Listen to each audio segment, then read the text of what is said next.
Hello दोस्तों, motive 51 channel में आपका स्वागत है। आज हम सुनते हैं मोटिव 51 चैनल में बुद्ध की मोटिवेशनल कहानियाँ। तो चलिए सुनाते हैं।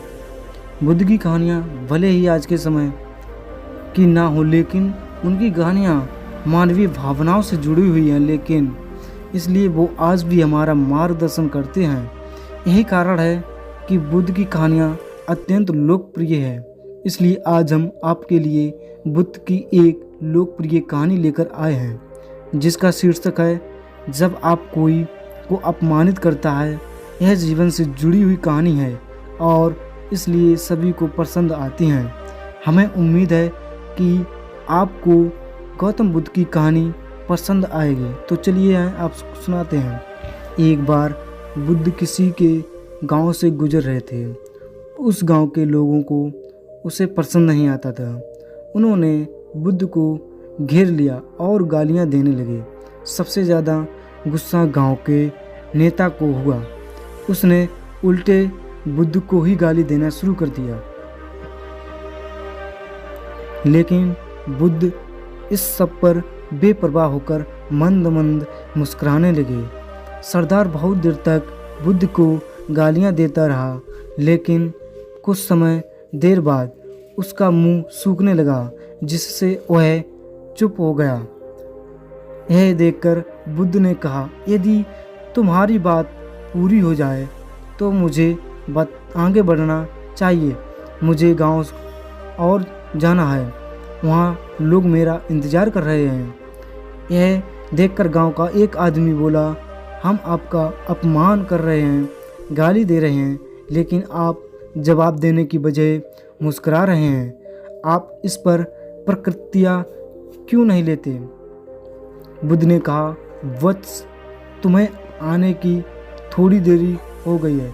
10 साल बाद पहले आते तो मज़ा आ जाता, क्योंकि 10 साल बाद पहले मैं भी तुम्हारे जैसा था। यदि उस समय तुम्हें मेरे बारे में बुरा बोलते या मुझे गाली देते तो मैं भी क्रोधित हो जाता। इससे ज़्यादा मैं तो तुम्हें गाली देता। संभव है कि वह शारीरिक हिंसा का भी सहारा ले, लेकिन अब मैं आगे बढ़ चुका हूँ। मैंने अपना सारा गुस्सा और नफरत पीछे छोड़ दी थी। अब मैं उस जगह पहुँच गया हूँ जहाँ तक आपकी गालियाँ नहीं पहुँच सकती। तुमने मुझे गाली दी, यह तुम्हारी भावना है, लेकिन आपकी भावनाएं मुझ तक नहीं पहुंच रही हैं। मुझ पर इसका कोई आरोप तभी लगाया जाएगा जब मैं भाग लूँगा। एक बार मैं उन्हें स्वीकार कर लूँ, लेकिन मैं आपकी इस हरकत से तटस्थ हूँ, इससे कोसों दूर हूँ।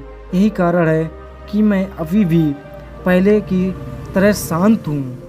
यह सुनकर सरदार बोला, अरे ऐसे कैसे हो सकता है? मैंने तुम्हें गालियाँ दी हैं और पूरे गांव में के सामने तुम्हें गालियाँ दी हैं, फिर भी इससे लेने या ना लेने का क्या मतलब है?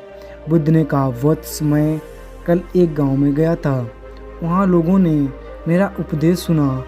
वो बहुत खुश हुए। ग्राम प्रधान मेरे लिए मिठाइयाँ लेकर आए, मुझसे खाने का आग्रह करने लगे। मैंने कहा, मेरा पेट भर गया है, इसलिए मैं इसे स्वीकार नहीं कर सकता। यह सुनकर वह व्यक्ति मिठाई वापस लेकर चला गया, क्योंकि जब तक मैं कुछ ना लूँ कोई मुझे कैसे दे सकता है? इसमें मेरी सहमति तो आवश्यक है ना? हाँ, यही तो। एक आदमी ने बुद्ध का समर्थन किया। बुद्ध ने फिर पूछा, मैंने मिठाई लेने से इनकार कर दिया तो उन्होंने इसका क्या किया होगा? हो सकता है उसने अपने परिवार के बीच मिठाई बांट दी हो, एक व्यक्ति ने उत्तर दिया। बुद्ध ने कहा, तुमने ठीक कहा। ठीक उसी की तरह तुम मेरे लिए गालियाँ लेकर आए हो और चाहते हो कि मैं उन्हें स्वीकार कर लूँ, लेकिन भाई मैं उन्हें स्वीकार नहीं लेता जब तक बताओ तुम इनका क्या करोगे? इसका उस पर कोई भी फर्क नहीं पड़ा। जब जवाब नहीं था, बुद्ध ने फिर कहा, मुझे तुम पर दया आती है वत्स। अरे तुम तो गुस्सा तभी आएगा जब मुझे गालियाँ मिलेंगी, और जब मैं गालियाँ नहीं खाता तो क्रोध का प्रश्न ही नहीं उठता है।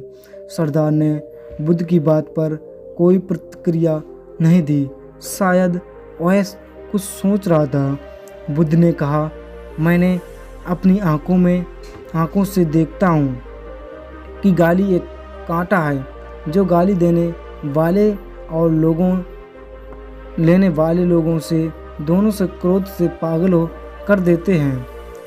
तो फिर तुम बताओ, मैं आँखों से भी कांटों पर कैसे चल सकता हूँ? आँखों के रहते हुए मैं गालियाँ कैसे खा सकता हूँ?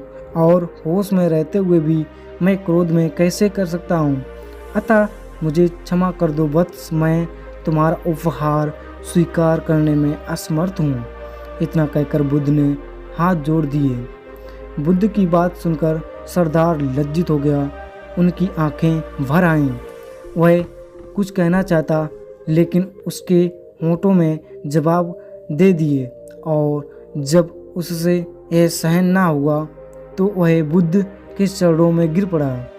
दोस्तों, हम में से ज़्यादातर लोग यही सोचते हैं कि हमारे दुखों का कारण कोई और है, और जब हम इस पर विश्वास करते हैं तो हम नियंत्रण की कमी और खुद को नियंत्रण करने में असमर्थता की नज़रअंदाज कर रहे हैं। वास्तव में यह हम पर निर्भर करता है कि हम दूसरों द्वारा प्रदत्त नकारात्मक को स्वीकार करते हैं या नहीं।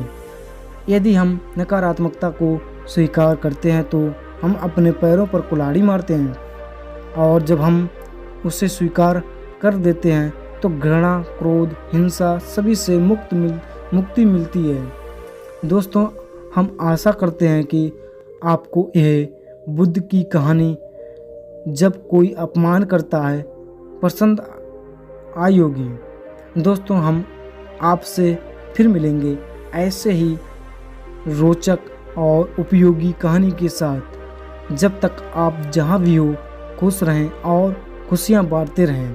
तो दोस्तों, कभी भी हम किसी को भी बुरा भला नहीं कह सकते हैं, क्योंकि उससे कहने से पहले अपने बारे में एक बार ज़रूर सोच लेना चाहिए।